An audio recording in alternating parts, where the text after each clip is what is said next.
नमस्कार प्यारे मित्रों, स्टोरी मग चैनल में आपका हार्दिक स्वागत है। सुनिए एक प्राचीन लोक कथा की तरह ये रोचक कथा। बहुत पुराने समय की बात है। दूर अरब देश के किसी राज्य में एक राजा शासन करता था। उसके 4 बेटे और 4 बेटियां थीं।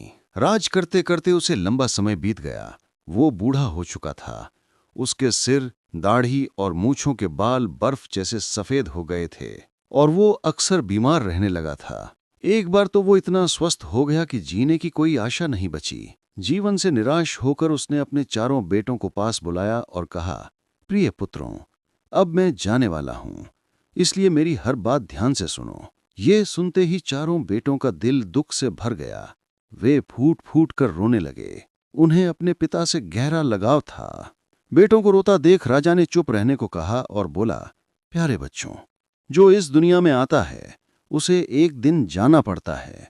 यही प्रकृति का नियम है। इसलिए रोने की बजाय मेरी बात सुनो और उस पर चलने का वचन दो। बहुत अच्छे पिताजी, आप कहिए, हम सुन रहे हैं, बेटों ने आंसू पोंछते हुए जवाब दिया। तब राजा ने कहा, जब मैं इस संसार से विदा हो जाऊं तो लोग मुझे नहलाकर कपड़े पहनाएंगे और शमशान ले जाकर दफनाएंगे। उसके बाद लगातार 3 रातों तक तुम में से जो कोई मेरी समाधि पर पहरा देगा वही मेरे सिंहासन और मुकुट का उत्तराधिकारी बनेगा। जो बेटा राजा बन जाए उसके लिए मेरा आदेश है कि वो अपनी बहनों की पूरी देखभाल करे, उन्हें कोई कष्ट ना पहुंचाए, और जब वे बड़ी हो जाएं तो उनकी शादी कर दे।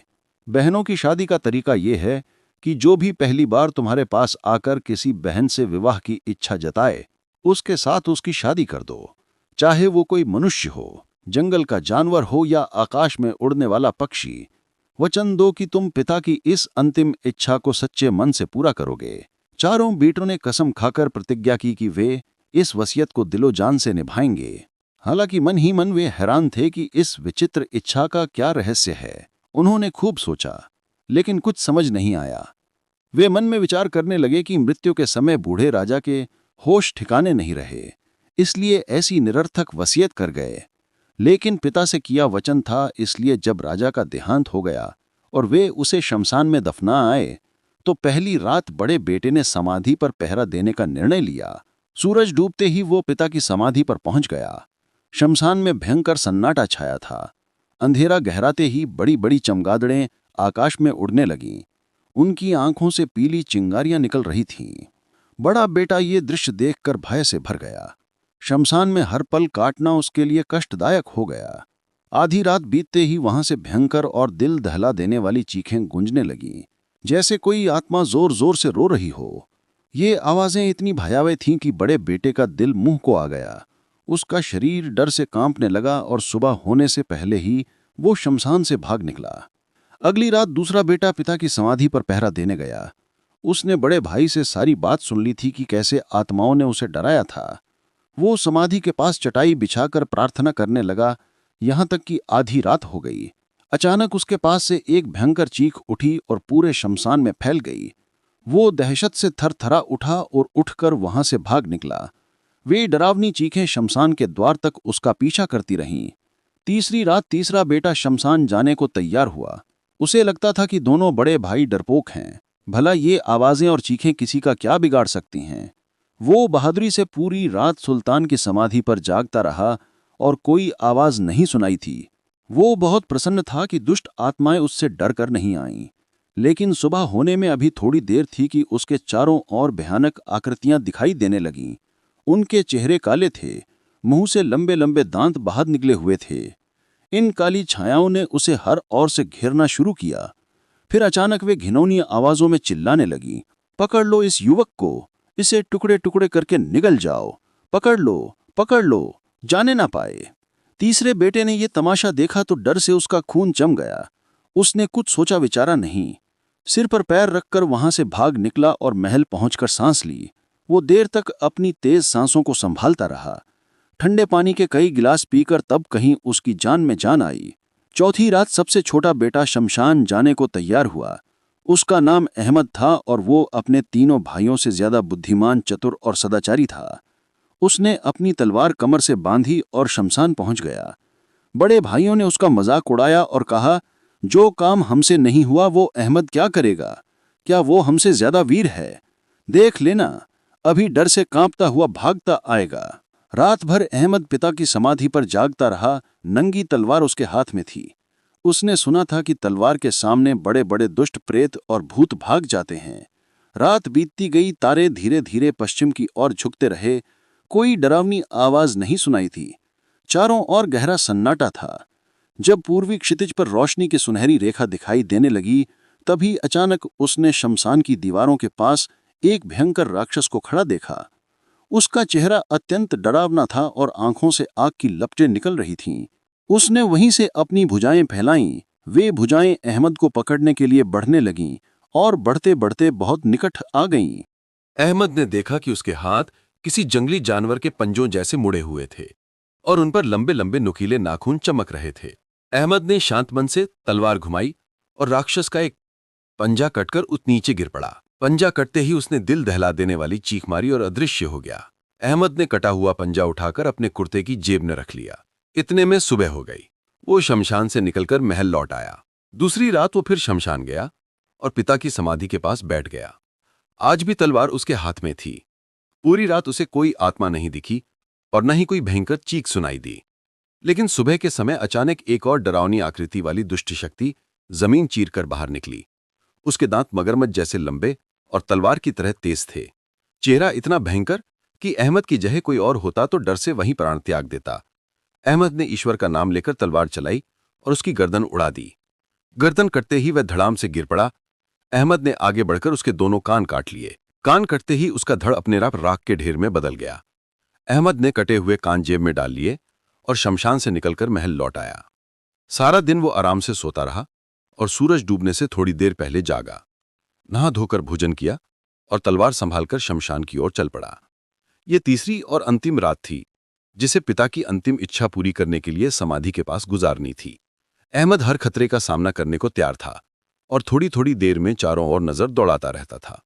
आधी रात तक तो कुछ विशेष नहीं हुआ, लेकिन जैसे ही उसके कानों में आधी रात की घड़ियाल बजने की ध्वनि पड़ी, वो सतर्क हो गया। अचानक उसे लगा कि शमशान में बहुत से लोग इधर उधर चल फिर रहे हैं। वो उनकी परछाइयां तो देख रहा था, मगर उनके चेहरे नहीं दिखते थे।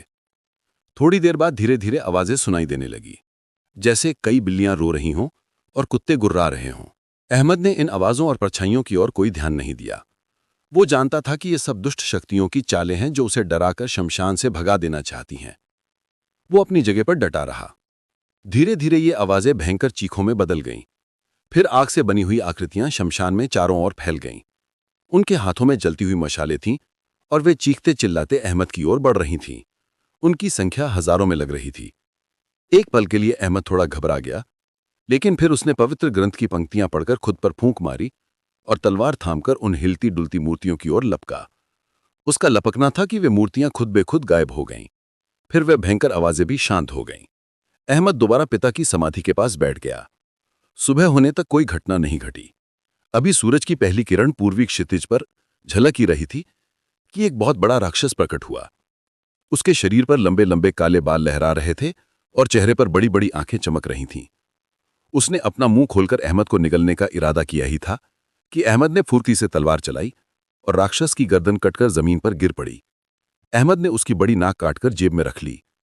नाक कटते ही राक्षस का धड़ आग में जलकर राख हो गया। अहमद खुशी से महल लौट आया क्योंकि उसने पिता की अंतिम इच्छा पूरी कर ली थी। इसलिए उसे राजसी वस्त्र पहनाकर सिंहासन पर बिठाया गया। सभी दरबारियों ने उपहार भेंट किए। कवियों ने उसकी प्रशंसा में कविताएं गाईं। अहमद ने सभी को अपनी स्थिति के अनुसार पुरस्कार दिए। बड़े भाइयों ने भी उसे राज्य का राजा मान लिया और उसकी आज्ञा स्वीकार कर ली। अहमद को राजा बने कई महीने गुजर गए, फिर कई वर्ष बीत गए। उसके शासन में प्रजा सुखी थी। चारों ओर शांति का वातावरण था। किसी को राजा से कोई शिकायत नहीं थी।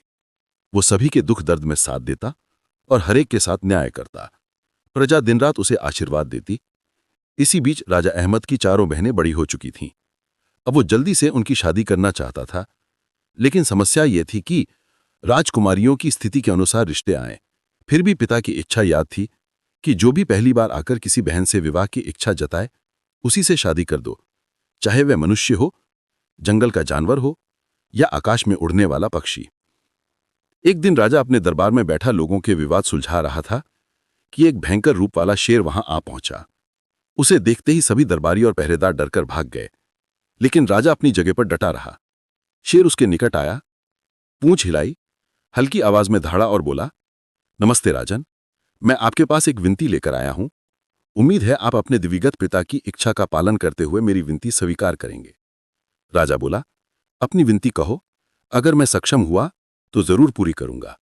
शेर बोला, मैं आपकी सबसे बड़ी बहन से विवाह करना चाहता हूं, बस यही मेरी विनती है। लेकिन यह कैसे संभव है कि एक लड़की की शादी जंगल के जंगली जानवर से हो जाए? कभी ऐसा हुआ भी है? राजा ने आश्चर्य से कहा। महाराज, आप अपने पिता की इच्छा याद कीजिए, उन्होंने क्या आदेश दिया था? शेर ने जवाब दिया, बहुत अच्छा, मैं पिता की इच्छा पूरी करूंगा। और उसी समय अपने सबसे बड़ी बहन की शादी शेर के साथ कर दी। शेर उसे अपनी पीठ पर बिठाकर जंगल की ओर चल पड़ा। उसकी दहाड़ दूर तक गूंजती रही। समय बीतता गया। राजा अहमद को अपनी बड़ी बहन और उसके पति शेर के बारे में कोई खबर नहीं मिली कि वे कहाँ हैं और किस हाल में जी रहे हैं। एक दिन अचानक दरबार में एक विशाल चीता दहाड़ते हुए घुस आया। उसकी आंखें क्रोध से लाल थीं। उसने विनम्रता से विनती की कि राजा अहमद अपनी दूसरी बड़ी बहन की शादी उसके साथ कर दें। राजा ने विरोध जताया कि एक जंगली चीते के साथ राजकुमारी का विवाह कैसे संभव है? ये तो अस्वाभाविक लगता है। लेकिन चीते ने पिता की अंतिम इच्छा की याद दिलाई। मजबूर होकर राजा ने दूसरी बहन की शादी चीते से कर दी। चीता राजकुमारी को अपने मजबूत पंजों में जकड़ लिया और ऊपर उड़ चला। चंद पलों में वो इतना ऊंचा हो गया कि एक छोटी चिड़िया जैसा दिखने लगा, बादलों के पार खो गया। तीसरी बहन के विदा होने के बाद राजा ने मन में सोचा कि अब चौथी बहन की शादी शायद किसी मनुष्य से हो जाएगी। बेहतर यही है कि किसी जानवर या राक्षस के आने से पहले ही उसे किसी योग्य युवक से ब्याह दूं। अब और समय गंवाना उचित नहीं। ईश्वर ने चाहा तो कल ही ये कार्य पूरा कर लूंगा। अगले दिन राजा दरबार में सिंहासन पर विराजमान हुआ ही था कि एक राक्षसी आकृति वाला प्राणी प्रकट हुआ। उसने बहुमूल्य वस्त्र धारण किए थे जो सोने चांदी से जड़े थे। उसके हाथों पर लंबे लंबे बाल लहरा रहे थे, लेकिन उंगलियों में अनमोल अंगूठियां चमक रही थीं। उसने आते ही राजा से कहा कि वो चौथी राजकुमारी से विवाह करना चाहता है और उसे पूरा विश्वास है कि राजा अहमद इनकार नहीं करेगा, क्योंकि उसे पिता से किया वचन निभाना है। राजा ने चौथी बहन की शादी उस राक्षस से कर दी और वो उसे साथ लेकर अदृश्य हो गया। इन विचित्र और रहस्यमयी विवाहों से पूरे राज्य में उदासी की लहर दौड़ गई। प्रजा को चारों राजकुमारियों से गहरा स्नेह था। हर दिल में दुख की आग सुलग रही थी। कोई भी नहीं चाहता था कि इतनी सुंदर और कोमल राजकुमारियां शेर, चीता, गरुड़ और राक्षस जैसे प्राणियों के साथ बंधन में बंधें।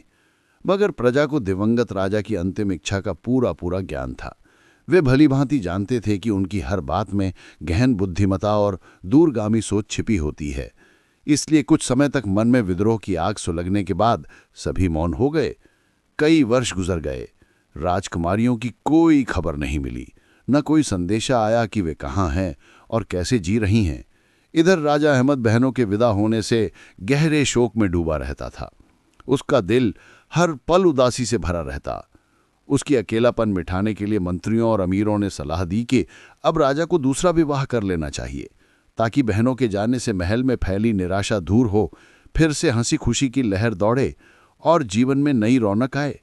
राजा ने विवाह का प्रस्ताव स्वीकार कर लिया, लेकिन बड़ा प्रश्न ये था कि वो ऐसी जीवन संगिनी कहाँ से लाए जो न केवल रूपवान हो बल्कि निष्ठावान भी, जो अपनी कोमल और मधुर बातों से उसका मनोरंजन करे, दुख की घड़ियां हल्की कर दे और साथ निभाए।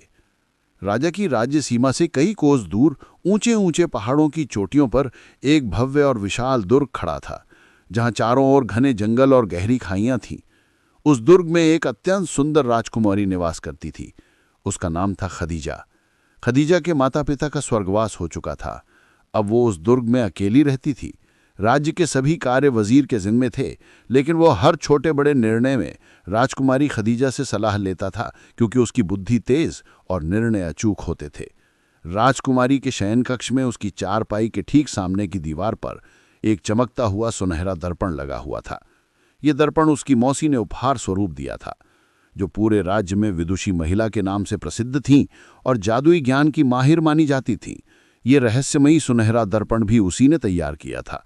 हर सुबह जब राजकुमारी खदीजा की नींद खुलती तो वो दर्पण के सामने खड़ी होकर पूछती, हे सुनहरे दर्पण, बता मुझे विवाह कौन करेगा?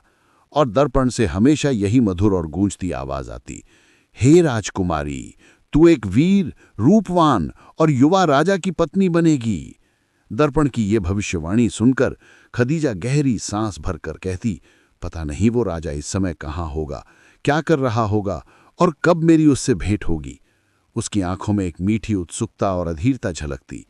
एक दिन जब दर्पण ने हमेशा की तरह यही उत्तर दिया, तो राजकुमारी ने अपनी बुजुर्ग दाई को बुलाया। वो वही वृद्ध महिला थी जिसने खदीजा को बचपन में अपना दूध पिलाकर बड़ा किया था। राजकुमारी उसका बहुत सम्मान करती थी और उसे मां के समान चाहती थी। दाई आई तो राजकुमारी ने उससे बड़े स्नेह से कहा, अम्मा जान, मैं इस दुर्ग में अकेली रह रहकर थक गई हूं। आप तो जानती हैं कि राज्य के सारे कार्य वजीर ने संभाल रखे हैं, प्रजा सुखी और संतुष्ट है। अब मैं चाहती हूं कि दुर्ग से बाहर निकलकर इस विशाल दुनिया को देखूं। इससे एक तो मेरा मन प्रसन्न हो जाएगा, दूसरा मेरे ज्ञान में भी वृद्धि होगी। नई जगहें, नए लोग, नए अनुभव, सब कुछ सीखने को मिलेगा। आपकी क्या सम्मति है अम्मा? दाई के चेहरे पर खुशी की लहर दौड़ गई। वो बोली, हे बेटी, मेरी राय क्या और मैं क्या, जैसी तुम्हारी इच्छा, मैं तो हर पल तैयार हूं। बताओ कहाँ चलना है? राजकुमारी ने उत्साह से कहा, पहले हम पवित्र नगर मक्का की यात्रा करेंगे, लेकिन ज्यादा सैनिक या सामान लेकर नहीं चलेंगे। मैं एक साधारण महिला के वेश में यात्रा करना पसंद करूंगी, ताकि लोगों की नजर मुझ पर न पड़े। राजकुमारी बनकर निकलूंगी तो रास्ते में अनगिनत भिखारी और साधु मुझे घेर लेंगे। इसके अलावा डाकुओं का खतरा भी तो है, जो बड़े बड़े कारवानों को लूट लेते हैं। हम अपने साथ अधिक से अधिक 2 वफादार सेवक लेकर चलेंगे और जरूरी सामान के साथ सोने की मुद्राएं मैं अपने वस्त्रों के अंदर छिपाकर सिल लूंगी। ईश्वर न करे रास्ते में डाकू हमें घेरें और उन्हें इन मुद्राओं का पता चल जाए। इस प्रकार राजकुमारी खदीजा अपने दुर्ग से निकलकर मक्का की यात्रा पर रवाना हो गई। उसे देखकर कोई ये अंदाजा नहीं लगा सकता था कि वो कोई राजकुमारी है। उसके सादे साधारण वस्त्रों में अनगिनत सोने की मुद्राएं छिपी हुई थीं, जो कभी कभी हल्की झनकार पैदा करतीं।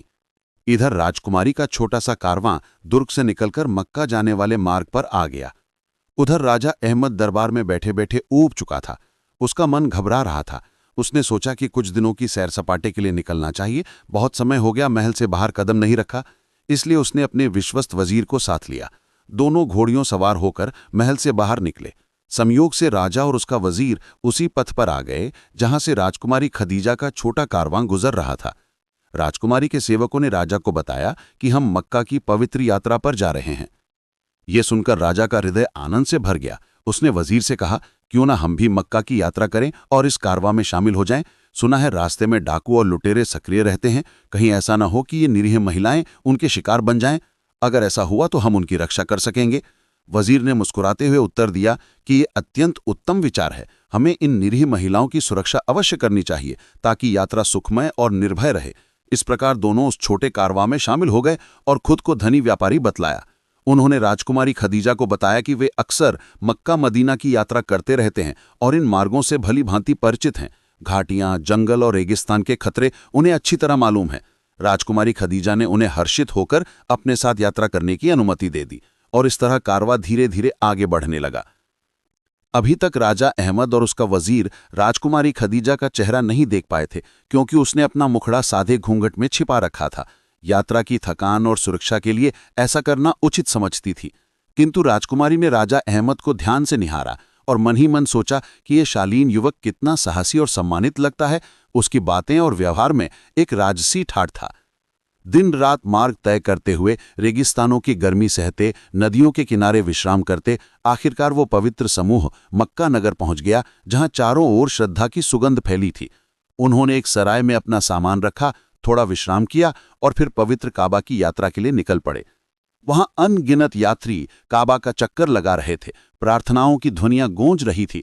काबा के दर्शन के बाद जब सभी सराय लौटे तो संयोगवश राजा अहमद ने राजकुमारी खदीजा की एक झलक पाली। जब उसका घूंघट हल्का सा सरका, उसने मन में विचार किया कि यह मुखड़ा तो किसी उच्च कुल की राजकुमारी का ही हो सकता है। इतनी सुंदरता और गरिमा, मैं तो इसी युवती से विवाह करूंगा। लेकिन पता नहीं वो कौन है, कहां से आई है और उसका विवाह हुआ या नहीं। रात होने पर उसने वजीर से अपने हृदय की बात साझा की। वजीर ने कहा, महाराज, ये कोई बड़ी बात नहीं, वो एक साधारण महिला लगती है। जब उसे ज्ञात होगा कि आप कोई साधारण व्यापारी नहीं बल्कि महान राजा अहमद हैं, तो वो प्रसन्नता से आपके साथ बंधन में बंधने को तैयार हो जाएगी। किसी भी स्थिति में उसके बारे में पूरी जानकारी प्राप्त करो कि वो कौन है, उसके इरादे क्या हैं। मेरी सलाह है कि उसके बुजुर्ग दाई से सारा हाल जानो, वो निश्चय ही सब कुछ बता देगी। फिर मुझे सूचित करो कि उसने क्या कहा। आपके आदेश का पालन होगा। प्रिय वजीर ने सिर झुकाकर कहा और अगले दिन सुबह ही बुजुर्ग दाई के पास पहुंच गया। नमस्ते अम्मा जान, आपका कुशल तो ठीक है ना? अगर कोई सेवा मेरे बस की हो तो बताइए, मैं और मेरा साथी आपकी हर प्रकार से मदद करने को तत्पर हैं। वजीर ने दाई से बड़े अदब से कहा। बुजुर्ग दाई ने उसे हृदय से आशीर्वाद दिया और अपने निकट आसन पर बिठा लिया। फिर दोनों के बीच वार्तालाप आरंभ हो गया। धीरे धीरे विश्वास की डोर बंधी। आखिरकार वजीर ने राजकुमारी खदीजा के बारे में सब कुछ जान ही लिया। उसकी कुलीनता, उसके एकाकी जीवन, सब विस्तार से। फिर वो दाई से विदा लेकर राजा अहमद के पास लौटा और उत्साह से बोला, लीजिए महाराज, मुबारक हो। मैंने उस सम्माननीय महिला के बारे में उसकी दाई से सारी बातें पता कर ली हैं। उसका नाम राजकुमारी खदीजा है और वो स्वयं एक समृद्ध राज्य की अधिपति है। उसके शयन कक्ष में एक चमकदार सुनहरा दर्पण लगा है जो उसे प्रतिदिन बताता है कि उसका विवाह एक वीर राजा से होगा। ईश्वर की इच्छा से वो दिन शीघ्र आएगा। राजा ने प्रसन्नता से कहा। फिर उसने मन में निश्चय किया कि इस विषय पर स्वयं राजकुमारी से संवाद करना उचित होगा। वो उपयुक्त अवसर की प्रतीक्षा में रहा, किंतु वो अवसर हाथ न लगा, क्योंकि राजकुमारी की यक्षा हर क्षण उसके वफादार सेवक करते थे और बुजुर्ग दाई भी सदा उसके समीप ही विराजमान रहती थी, जैसे कोई अदृश्य दीवार उन्हें अलग रख रही हो। कुछ दिनों बाद उनका कारवां मक्का से प्रस्थान कर ताइफ नगर की ओर बढ़ा, जहां ठंडे झरनों का मीठा पानी बहता था, खजूर के घने वृक्ष लहराते थे। सारा क्षेत्र अत्यंत मनोहर और हरा भरा था। फूलों की सुगंध हवा में घुली रहती।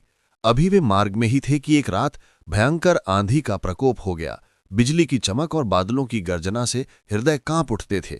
चारों ओर घना अंधकार छा गया। कभी कभी बिजली की कौंद से क्षणिक प्रकाश होता तो कुछ दृश्य दिखाई देता। फिर मूसलाधार वर्षा और हवा का इतना प्रचंड वेग कि उनके तंबुओं की रस्सियां उखड़ गईं। सभी वस्त्र और सामान पानी से तरबतर हो गए। रेगिस्तान में आश्रय की कोई जगह न थी और हवा की गति हर पल बढ़ती जा रही थी, जैसे कोई क्रुद्ध देवता प्रकृति को उन्मत्त कर रहा हो। राजा और वजीर के घोड़े रस्सियां तोड़कर भाग निकले। राजकुमारी खदीजा का ऊंट और सेवकों के गधे भी भयभीत होकर इधर उधर फरार हो गए। बुजुर्ग दाई इस विपदा से घबराकर जोर जोर से रोने लगी। उसकी छाती धड़क रही थी। राजकुमारी खदीजा उसे सांत्वना दे रही थी कि अम्मा जान, धैर्य रखो, ईश्वर हमारा रक्षक और संरक्षक है, वो अवश्य हमारी सहायता करेगा।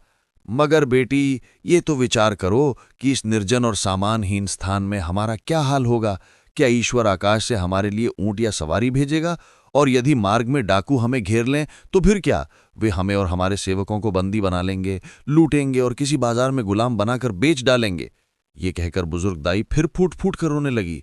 उसकी आंखों से आंसू की धारा बह रही थी। राजकुमारी खदीजा थोड़ा झुंझलाकर बोली, अम्मा जान, मैं फिर कहती हूं कि घबराओ मत। ईश्वर की कृपा से निराश नहीं होना चाहिए, वो हमारी अवश्य सहायता करेगा। सुनो, मेरे पास एक पवित्र ताबीज है जो मेरी दिवंगत मां ने दिया था। इसमें यह विशेषता है कि हर संकट में सहायक होता है।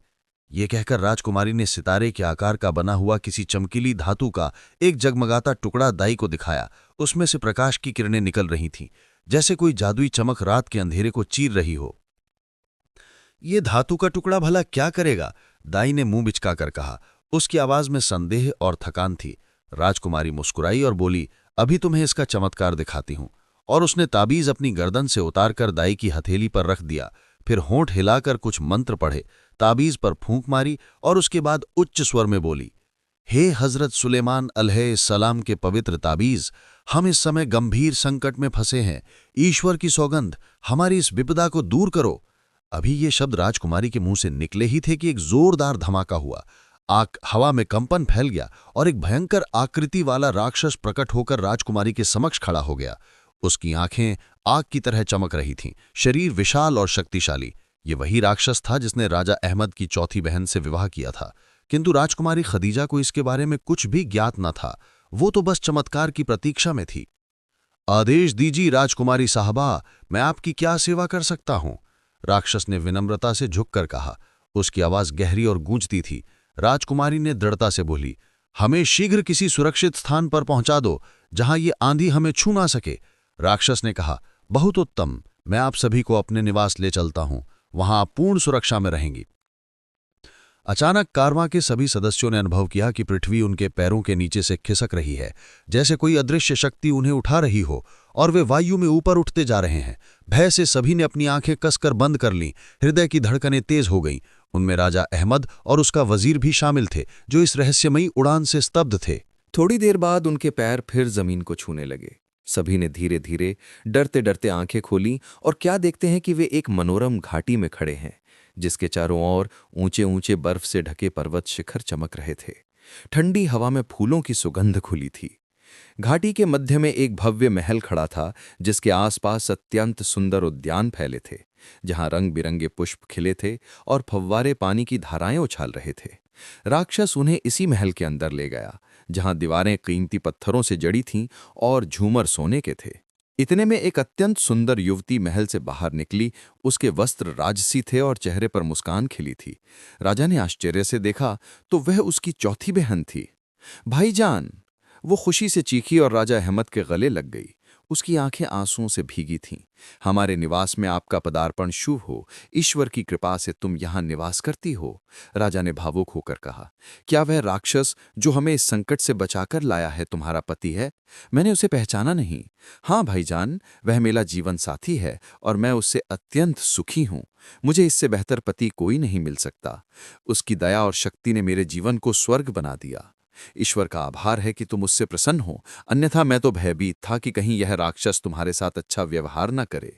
यदि पिताजी की अंतिम इच्छा ना होती तो शायद मैं तुम्हारा विवाह इससे कभी स्वीकार न करता, किंतु अब विचार करता हूं तो लगता है कि पिताजी की इस विचित्र वसीयत में कोई गहन रहस्य और बुद्धिमता छिपी थी। ईश्वर जानता है कि हमारी शेष 3 बहनें कहाँ हैं और किस अवस्था में हैं। भाईजान, जिस बहन की शादी आपने जंगल के शेर से की थी, वह यहाँ से निकट ही रहती है। यदि इच्छा हो तो उससे भी भेंट कर सकते हो। ये सुनकर राजा अहमद का हृदय आनंद से भर गया। उन्होंने 4 दिन इस महल में विश्राम किया। राजा की बहन और उसके पति राक्षस ने सभी की खूब आदर सत्कार की, स्वादिष्ट भोजन परोसे, गर्म जल से स्नान कराया। राजकुमारी खदीजा, बुजुर्ग दाई और उनके सेवकों के लिए नए नए राजसी वस्त्र सिलवाकर दिए। यात्रा के लिए मजबूत ऊंट और घोड़े भेंट किए। उसके बाद सभी ने दयालु राक्षस से विदा ली और शेर के निवास की ओर प्रस्थान कर दिया, जहां राजा अहमद की सबसे बड़ी बहन रहती थी। 1 दिन और 1 रात का मार्ग तय करने के बाद ये छोटा सा कारवां घाटी से निकलकर एक घने वन में प्रवेश कर गया, जहां वृक्षों की चोटियां आपस में गूंथी हुई थीं। शाखाएं इतनी सघन और भरी धरी कि सूर्य की किरणें भी वन के अंदर बैठने का मार्ग ना पा रही थीं। इसलिए दिन के समय भी वहां एक रहस्यमयी अंधेरा छाया रहता था। हवा में जंगली फूलों की सुगंध और पक्षियों की मधुर ध्वनियां गूंजती। अचानक उन्हें वन के ठीक मध्य में एक भव्य निवास दिखाई दिया, जिसकी दीवारें कीमती लकड़ी और पत्थरों से बनी थीं। इस निवास के द्वार के समीप शेर का एक विशाल पुतला रखा हुआ था, जो इतना जीवंत लगता कि मानो किसी क्षण दहाड़ने लगे। राजा अहमद ने समझ लिया कि यह वही स्थान है जहां उसकी बड़ी बहन अपने पति के साथ रहती है। उसका हृदय उत्साह से भर गया। राजा ने आगे बढ़कर द्वार पर दस्तक दी। थोड़ी देर बाद निवास के अंदर से शेर की भयंकर दहाड़ और गर्जन की गूंजती आवाज आई। सभी के शरीर में कंपकपी दौड़ गई, पैर लड़खड़ा उठे। किंतु राजा अहमद ने सबको सांत्वना दी और बोला, घबराने की कोई आवश्यकता नहीं, यह तो हमारा परिवार है। इतने में द्वार खुला और एक विशालकाय शेर खड़ा नजर आया। उसकी आंखें चमक रही थीं और अयाल हवा में लहरा रहे थे। स्वागत है प्रिय राजा। शेर ने उसे तुरंत पहचान लिया और प्रसन्नता से बोला, आइए आइए, निडर होकर इस गरीब निवास में पदार्पण कीजिए। ये सुनकर सभी के प्राणों में प्राण लौट आए। हृदय की धड़कनें शांत हुईं और वे निवास के अंदर प्रवेश कर गए। और क्या देखते हैं कि प्रत्येक कक्ष अलंकारों से सजा हुआ था। दीवारों पर कीमती चित्र और कालीन बिछे थे।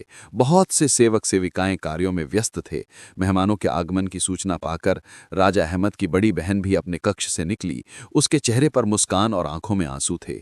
दोनों भाई बहन एक दूसरे से लिपट गए। खुशी के आंसू उनके गालों पर लुढ़कने लगे। बड़ी बहन ने बताया कि वह वह अपने पति से अत्यंत सुखी है, जहां उसे कोई कष्ट नहीं, उसका जीवन राजसी वैभव और प्रेम से भरा है। शेर ने आग्रह करके उन्हें कई दिन अपने निवास में ठहराया और अतिथि सत्कार की सीमा पार कर दी। तरह तरह के स्वादिष्ट व्यंजन रोज पकते, मांस, फल, मिठाइयाँ और दूध से बने पदार्थ मेहमानों के समक्ष परोसे जाते। हर प्रकार के ताजे फल उनके सामने रखे जाते। एक दिन राजा अहमद ने अपनी बड़ी बहन से गोपनीय रूप से चर्चा की कि वह राजकुमारी खदीजा से विवाह करना चाहता है। क्या इस विषय में तुम मेरी कोई सहायता कर सकती हो? बहन यह सुनकर अत्यंत प्रसन्न हुई, क्योंकि वह भी राजकुमारी खदीजा को मन ही मन पसंद करने लगी थी। उसकी सौम्यता, बुद्धि और साहस से प्रभावित थी। उसने राजकुमारी से बात की, उसकी सहमति प्राप्त की और अगली रात ही बड़े वैभव और उत्सव के साथ दोनों का विवाह संपन्न हो गया। मंत्रोच्चार, फूलों की वर्षा और संगीत की धुनों से सारा वन गूंज उठा। इस प्रकार उस सुनहरे जादुई दर्पण की भविष्यवाणी पूर्ण हुई। विवाह के पश्चात राजा और उसकी पत्नी खदीजा शेर के निवास में पूरे 1 माह तक मेहमान बने रहे, जहां हर दिन नई खुशियां और स्मृतियां बनी। उसके बाद उन्होंने प्रस्थान की अनुमति मांगी। राजा ने शेर से कहा, भाई, जिस स्नेह और प्रेम से तुमने हमारी मेहमान नवाजी की है, मैं और मेरी पत्नी तुम्हारा हार्दिक आभार व्यक्त करते हैं। काश मैं भी इतना सक्षम होता कि तुम्हारी कोई सेवा कर पाता। यदि मेरे बस में कोई कार्य हो तो अवश्य बताना। हाँ भाई, एक कार्य ऐसा अवश्य है जो तुम मेरे लिए कर सकते हो। शेर ने गहरी सांस भरकर कहा, यदि तुम्हें कहीं से किसी राक्षस का कटा हुआ पंजा मिल जाए तो ले आना, ताकि मैं इसे अग्नि में डालकर अपनी मूल आकृति में लौट सकूं। राक्षस का कटा हुआ पंजा? राजा अहमद ने आश्चर्य से कहा। उसकी आंखें चौड़ी हो गईं। भाई, तुमने मुझे पहले क्यों नहीं बताया? मेरी जेब में इस समय भी एक राक्षस का पंजा मौजूद है। इसे मैंने शमशान में प्राप्त किया था, जहां मेरे पिता की समाधि है। मुझे ज्ञात था कि राक्षस के अंग जादू तोड़ने में सहायक होते हैं। यह सुनते ही शेर खुशी से उछल पड़ा।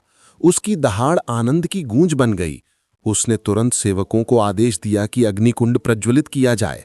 आग सुलगाई गई, लपटें ऊंची उठीं और राक्षस का पंजा उसमें फेंक दिया गया।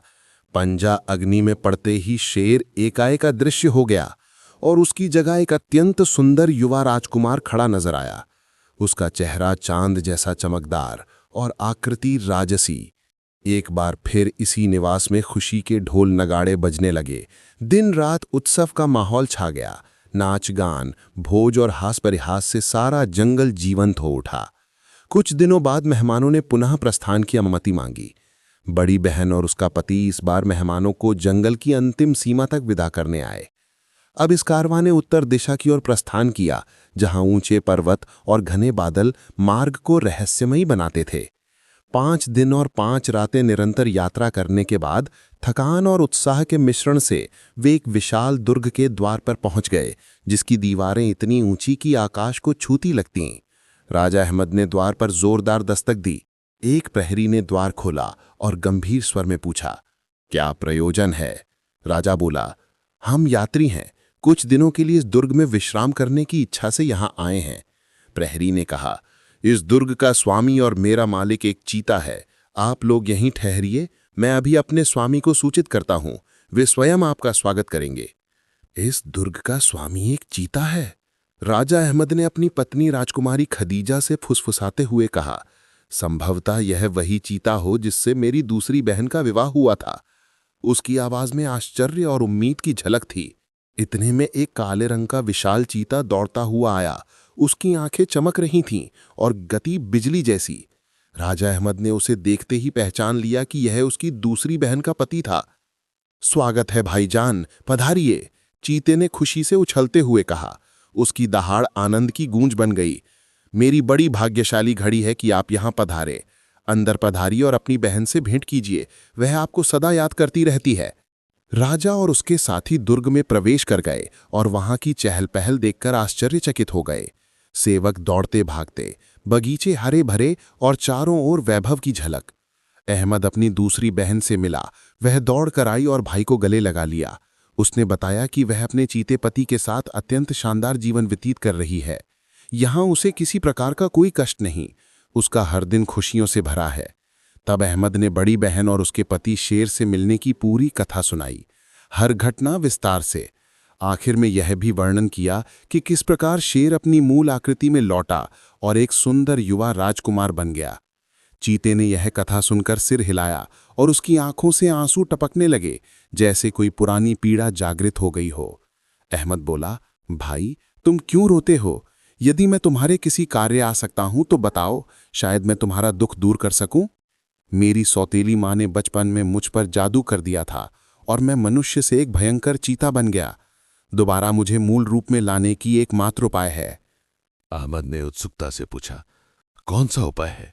शीघ्र बताओ। चीता बोला, यदि किसी दुष्ट शक्ति की कटी हुई नाक को नमक मिले जल में डाल दिया जाए और मैं उस जल से स्नान कर लूं तो मैं अपनी मूल आकृति में लौट सकता हूं। किंतु अफसोस, ऐसी नाक प्राप्त करना अत्यंत कठिन है। कोई साधारण व्यक्ति इसे कैसे हासिल करे? अहमद मुस्कुराया और बोला, मगर ये मेरे लिए सरल है। एक दुष्ट शक्ति की कटी हुई नाक इस समय मेरी जेब में ही है। उसकी आवाज में आत्मविश्वास की झंकार थी। ये सुनते ही चीता आनंद से उछलने कूदने लगा। उसकी दहाड़ खुशी की लहर बन गई। उसी क्षण एक विशाल पात्र में शुद्ध जल मंगवाया गया। पहले उसमें नमक घोला गया, फिर राजा ने उसमें दुष्ट शक्ति की कटी हुई नाक डाल दी। नाक जल में पड़ते ही वो उबलने लगा, बुलबुले उठने लगे, भाप चारों ओर फैल गई। देर तक खौलता और उछलता रहा, जैसे कोई जादुई रसायन कार्य कर रहा हो। धीरे धीरे जल शांत और ठंडा होने लगा। ठंडा होने पर उसे चीते के शरीर पर छिड़का गया। थोड़ी ही देर में वहां चीते की जगह एक अत्यंत रूपवान युवा खड़ा मुस्कुरा रहा था। उसकी आंखें चमक रही थीं और चेहरा राजकुमार सा। उसने झपटकर अहमद को गले लगा लिया और देर तक धन्यवाद देते रहा। उसकी आवाज में कृतज्ञता की गहराई थी। कई दिनों तक चीते के मनुष्य बनने की खुशी में दुर्ग के अंदर उत्सव मनाया जाता रहा। ढोल नगाड़े गूंजते, नृत्य होते, भोज का दौर चलता। उसके बाद राजा अहमद और राजकुमारी ने अपने मेजबान से विदा की अनुमति मांगी और एक बार फिर अज्ञात गंतव्य की ओर चल पड़े। चलते चलते वे पर्वतों से घिरी एक निर्जन घाटी में पहुंच गए, जहां ना कोई मनुष्य था, ना कोई जीव जंतु। चारों ओर एक रहस्यमयी सन्नाटा छाया था, ऐसी गहन मौन कि अपनी सांसें भी डराने लगतीं। राजा और राजकुमारी ने कीमती वस्त्र धारण किए थे, सोने की कढ़ाई वाले। इसके अलावा राजकुमारी के पास अनगिनत आभूषण और रत्न थे, हीरे मोती जो चमक रहे थे। ये सब उपहार उन्हें चीते ने मनुष्य बनने की प्रसन्नता में भेंट किए थे। जहां तक नजर जाती सुनसान। यहां से आपका राज्य अब मात्र 1 दिन की दूरी पर है, वजीर ने राजा को सूचित किया। किंतु उचित यही है कि इस निर्जन घाटी में ठहरने की बजाय हम निरंतर आगे बढ़ते रहें, क्योंकि यहां डाकू और लुटेरों का बड़ा भय है। अहमद ने थकी आवाज में कहा, वह तो उचित है, किंतु देखो तो हम कितने थक चुके हैं, पैर लड़खड़ा रहे हैं। थोड़ी देर विश्राम कर लें, फिर आगे बढ़ेंगे। अभी ये शब्द राजा के मुंह से निकले ही थे कि पहाड़ी पर डंडियों से 10-15 घुड़सवार अचानक प्रकट हो गए। उनके चेहरे काले कपड़े से ढके थे, आंखें क्रोध से लाल, हाथों में चमचमाती तलवारें झूल रही थीं। वे जोर जोर से चिल्लाते और तलवारें घुमाते तेजी से दौड़े चले आए कि राजा अहमद और उसके साथियों को संभलने का अवसर ही ना मिला। सभी हक्के बक्के उनकी ओर टकटकी लगाए देखते रह गए। डाकुओं का सरदार घोड़े पर सवार होकर गरजा, तुम्हारे पास जो कुछ धन दौलत है वो निकालकर हमारे हवाले कर दो, अन्यथा हम तुम सबको एक एक करके मौत के घाट उतार देंगे। उसकी आवाज में धमकी की गूंज थी। ये सुनते ही राजा और वजीर ने अपनी कमर से तलवारें खींच लीं और डाकुओं पर टूट पड़े। डाकुओं को इन 2 व्यक्तियों से ऐसे प्रचंड प्रहार की आशा न थी। वे संभल भी ना पाए और पलक झपकते 2 डाकुओं की गर्दनें कटकर दूर जा गिरीं। खून की धाराएं बहने लगीं। अपने साथियों को यूं मरते देख डाकुओं की आंखों में खून उतर आया। उनका सरदार चीखा, साथियों, इन यात्रियों को लूटो और मार डालो, एक भी जीवित न बचे। किंतु यात्रियों को लूटना उतना सरल न था जितना ये डाकू समझ रहे थे। राजकुमारी और उसके दोनों वफादार सेवकों ने भी तलवारें निकाल लीं। दोनों ओर से तलवारों की झनकार गूंजने लगी। धातु की टकरें हवा में गूंजीं। राजकुमारी बड़ी निपुणता से तलवार चलाती हुई, उसकी आंखें दृढ़ता से चमक रही थीं। थोड़ी ही देर में उसने 2 और डाकुओं को धरती पर लिटा दिया, खून में लथपथ। किंतु इतने डाकुओं का सामना करना इन 4 पुरुषों और एक महिला के लिए असंभव सा हो रहा था।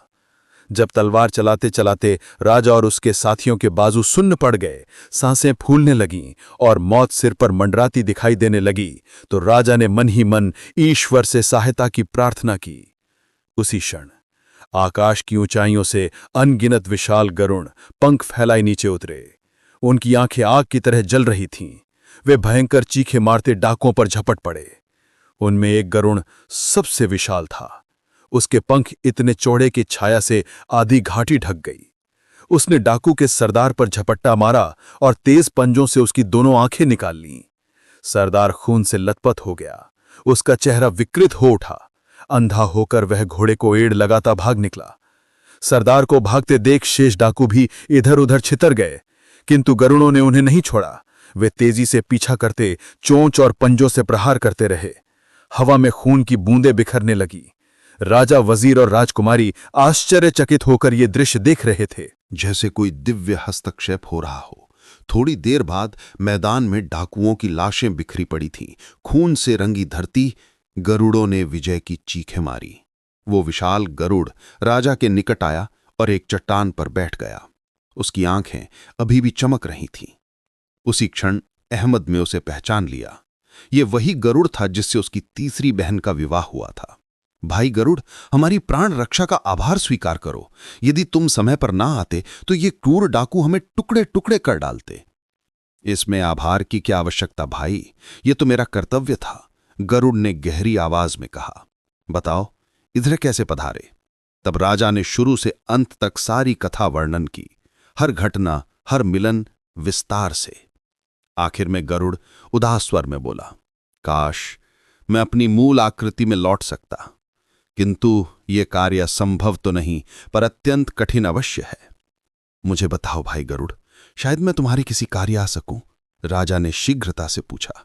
उसकी आंखों में सहानुभूति थी। राजा साहब, एक दुष्ट चुड़ैल ने मुझे जादू के बल से गरुड़ बना दिया, अन्यथा मैं भी तुम्हारा समान मनुष्य था। गरुड़ ने आंसू भरी आंखों से कहा, अब मुझे मनुष्य की आकृति तभी मिल सकती है जब किसी दुष्ट शक्ति के कटे हुए कान मेरे शरीर से स्पर्श कर जाएं, तब मैं पुनः मनुष्य बन सकता हूं। किंतु ऐसे कान प्राप्त करना कितना दुष्कर कार्य है, कोई साधारण व्यक्ति से कैसे हासिल करे? उसकी आवाज में निराशा की गहराई थी। अहमद तुरंत बोला, किंतु ये मेरे लिए कोई कठिनाई नहीं। प्रसन्न हो जाओ भाई गरुड़, तुम्हारी विपदा के दिन समाप्त हो गए। अहमद ने जेब से वे कान निकाले और गरुड़ के पंखों से स्पर्श करा दिए। पलक झपकते ही गरुड़ एक अत्यंत सुंदर युवा में परिवर्तित हो गया। उसका चेहरा चंद्रमा सा उज्ज्वल और आकृति राजकुमार जैसी। दोनों खुशी से एक दूसरे से लिपट गए, आंसू और हंसी का मिश्रण। फिर वो युवा राजा अहमद को अपने निवास ले गया, जो उसी पर्वत शिखर पर बना भव्य महल था, जहां बादल छूते थे और हवा में स्वतंत्रता की सुगंध। राजा की तीसरी बहन इतने लंबे समय बाद अपने भाई को देखकर असीम प्रसन्न हुई। उसकी आंखें आंसुओं से छलक आई। और जब उसे ज्ञात हुआ कि उसका पति गरुड़ अब मनुष्य बन चुका है, तो उसकी खुशी का कोई पारावार न रहा। वो नाचने लगी।